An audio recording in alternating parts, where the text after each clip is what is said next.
Perempuan yang menikah lagi dengan laki-laki satu lagi tanpa surat cerai dari yang pertama, maka tak ada satupun kuah yang mau menikahkannya.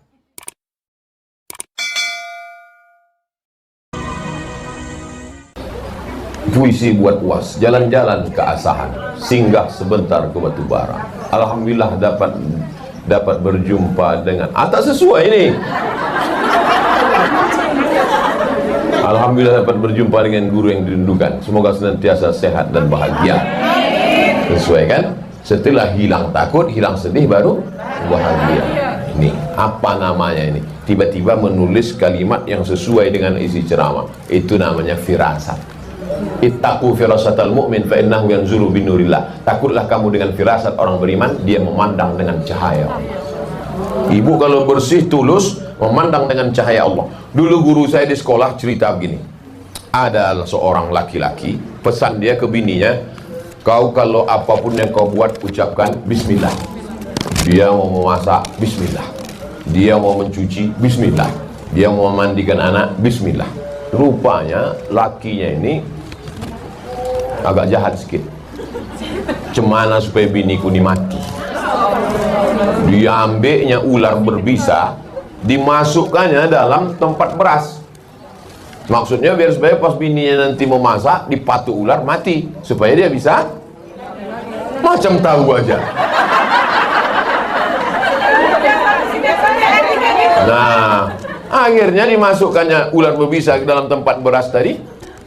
Tiba-tiba pas malam itu dia balik ke rumah, ditengoknya masakan udah siap. Kok tak mati dia? Heran dia, kok tak mati? Ditengoknya tempat beras tadi, mau menengok ular tadi apakah lepas. Tidak, di senternya lah, senternya kan. Ibu mau cepat aja lakinya tadi mati. Ini menunjukkan dendam. Tenang dulu, selesai.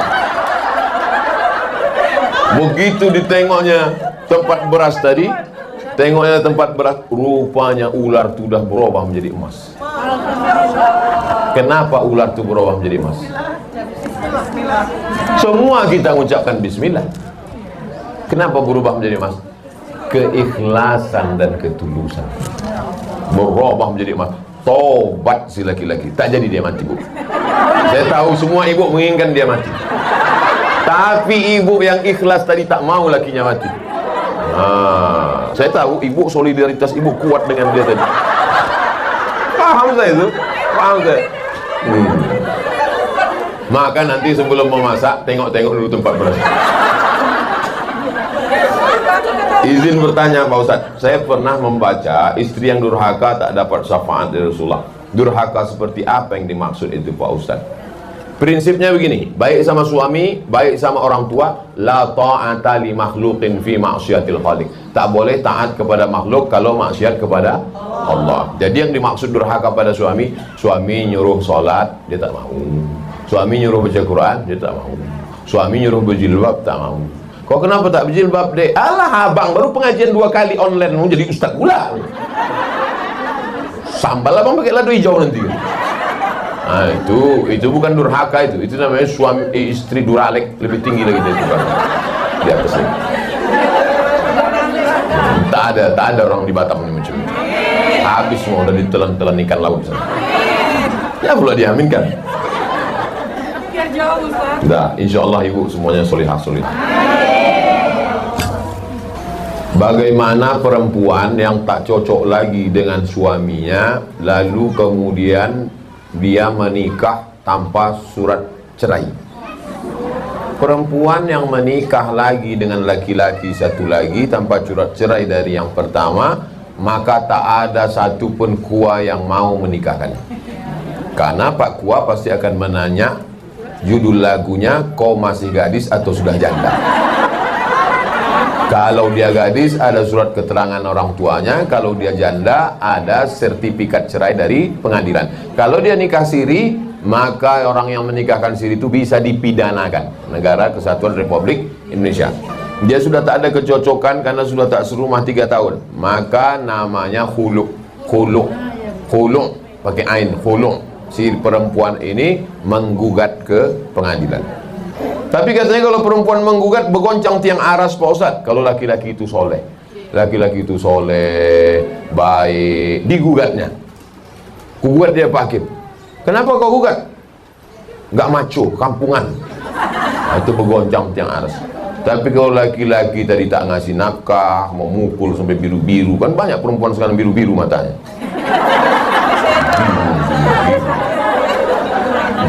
Bibir pula bengkak macam Angelina Jolie. Entah ditinju kawan tuh. Nah itu, maka kalau begitu boleh dia menggugat. Nah, prinsipnya kalau tidak melawan Allah Subhanahu wa taala, la ta'ata li makhluqin fi ma'siyatil khaliq. Begitu prosesnya. Setelah keluar sertifikat baru. Kalau tidak, dia bisa digugat di pengadilan. Laki-laki itu bisa masuk penjara, yang menikah pun bisa masuk penjara. Karena kita negara hukum. Mohon nasihatnya Pak Ustadz, dalam kondisi Covid dengan kondisi ekonomi yang tak stabil, bagaimana menyikapinya dalam rumah tangga karena banyak. Itulah yang udah dibahas selama 1 jam tadi. Oh lah mak payahnya. Itulah yang kita bahas dari tadi. Dengar, nanti dengar sekali lagi di radioku. Nantikan dengar selalu ceramah para ulama kita melalui radioku Batam 104,7 FM. Like and share. Ini minta doa untuk almarhum. Bedanya kalau ayah emak kita tak kita sebutkan pun untuk bin binti sampai. Tapi karena ini bukan emak ayah saya, emak ayah bapak ibu, saya sebutkan namanya. Ibu Bapak Kamsani bin Haji Hasan, Ibu Aminah binti Anang, Ibu Nursyah binti Kamsani, karena tak ada hubungan nasab. Kalau ibu untuk ayah emak, ibu sholat malam, pahalanya langsung sampai. Automatically. Langsung, otomatis. Bayangkan ibu punya anak ibu hafal Quran, satu hari dia ngulang hafalan 2 juz. 1 bulan hatam, 1 tahun hatam, 1 bulan hatam 2 kali, setahun hatam 24 kali. Tiap hari dapat 2 juz sehari. Bertetangga pula sama kubur sebelah yang anaknya penyanyi metal. Dapat Yasin pas mau nyambut Ramadan aja. Itu kan baca Yasinnya, Yasin cepat tuh lah. Jangan. Beruntunglah anak bapak ibu yang hafal Quran. Ini mohon doa Ustaz anak-anak yang sedang belajar di pondok pesantren. Semoga Allah beri kemudahan dalam thalabul ilmi, diberi ilmu yang bermanfaat. Ini doa kedua. Doa yang pertama itu yang paling penting, tahan dia di pesantren. Betul. Kalau tak tahan lari dia, lompatnya pagar. Macam saya dulu lari.